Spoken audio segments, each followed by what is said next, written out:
আসসালামু আলাইকুম ওয়া রাহমাতুল্লাহি ওয়া বারাকাতুহু। তো ষষ্ঠ গণবিজ্ঞপ্তি 16 জুন প্রকাশ হবে। তো এই ষষ্ঠ গণবিজ্ঞপ্তির প্রধান বাধাগুলো কি কি, অথবা 18তম নিবন্ধনে যে প্রার্থীরা উত্তীর্ণ হয়েছে তাদের ষষ্ঠ গণবিজ্ঞপ্তি যে হচ্ছে তাদের প্রধান বাধাগুলো কি কি।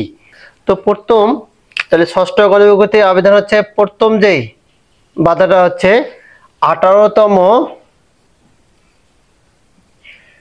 18তম নিবন্ধনে যে অকৃতকার্য হয়েছে,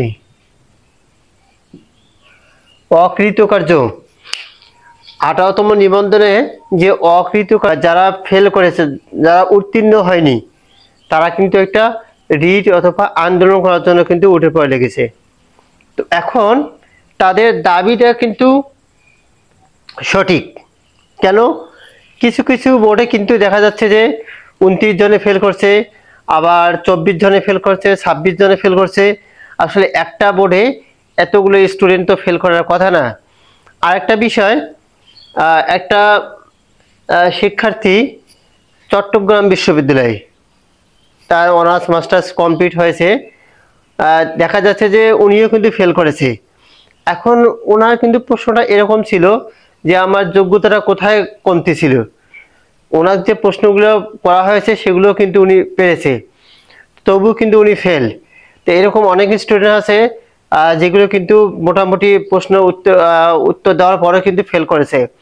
তো এক্ষেত্রে কিন্তু কিছু বোর্ডের কিন্তু সমস্যা, যে স্যাররা ছিল সেই স্যাররা কিন্তু আসলে একটু হলেও সমস্যা করছে। যদি করে সমস্যা নাই করে, তো একটা বোর্ডে কিভাবে 26 জন ফেল করে। আর এখানে যেগুলো ফেল করছে এগুলো নিয়ে কিন্তু এনটিআরসি কর্মকর্তা কিন্তু একটা ডেইলি ক্যাম্পাসে একটা দেখা যাচ্ছে একটা নিউজ হয়েছে, সেই নিউজে কিন্তু দেখা যাচ্ছে যে যারা সাধারণ যে জ্ঞান বা যাদের সাধারণ জ্ঞানটা ছিল না তাদেরকে ফেল করা হয়েছে। তো এখানে আরেকটা বিষয়, এবং ওরা আরেকটা জিনিস এখানে বলেছে, যারা লিখিত ভালো করেছে এবং যারা ভাইয়া ভালো করেছে দুইটা মিলিয়ে রেখে রেজাল্টটা প্রকাশ করেছে।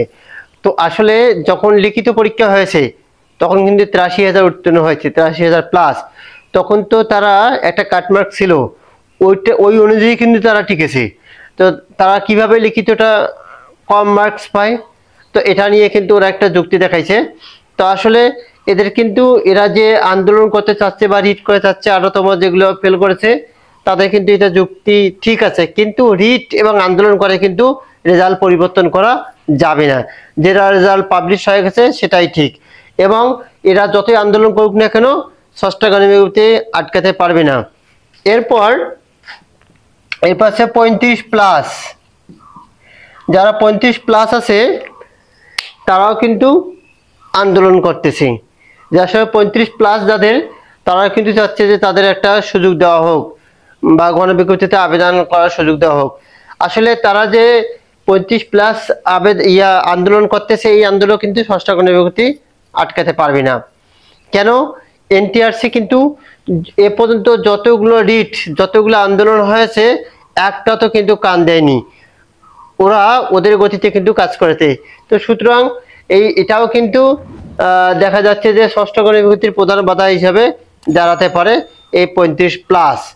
এরাও কিন্তু বলেছে যদি কালে এরা কিন্তু সাদা কাপড় নিয়ে কিন্তু এরা মাঠে নামবে, যে আসলে এদের যদি নিয়োগ না হয় তাহলে এরা বাসায় ফিরবে না, এরকম একটা প্রস্তুতি নিয়ে কিন্তু এরা মাঠে নামতে চাচ্ছে।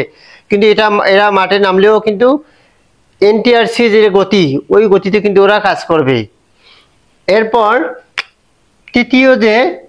তৃতীয়টা হচ্ছে 1 থেকে 12তম যে নিবন্ধনগুলো আছে, এই নিবন্ধনগুলো কিন্তু আবেদন করার একটা সুযোগ চাচ্ছে। তো 1 থেকে 12তম যারা, তাদের কিন্তু বয়স দেখা যাচ্ছে কারো 40 প্লাস, অনেকেরই কিন্তু 40 প্লাস 50ও হয়ে গেছে। এত বয়স হয়ে গেছে, এই বয়সে আসি নিয়োগ নিয়ে কি করবে, এটা একটা প্রশ্ন।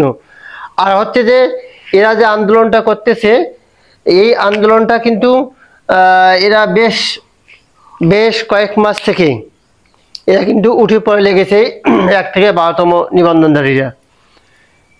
18তম নিবন্ধন যে ভাইবা চলাকালীন সময় কিন্তু এরা এনটিআরসি অফিস কিন্তু ঘেরাও করেছিল এবং চেয়ারম্যানের সাথেও কিন্তু কথা বলেছে।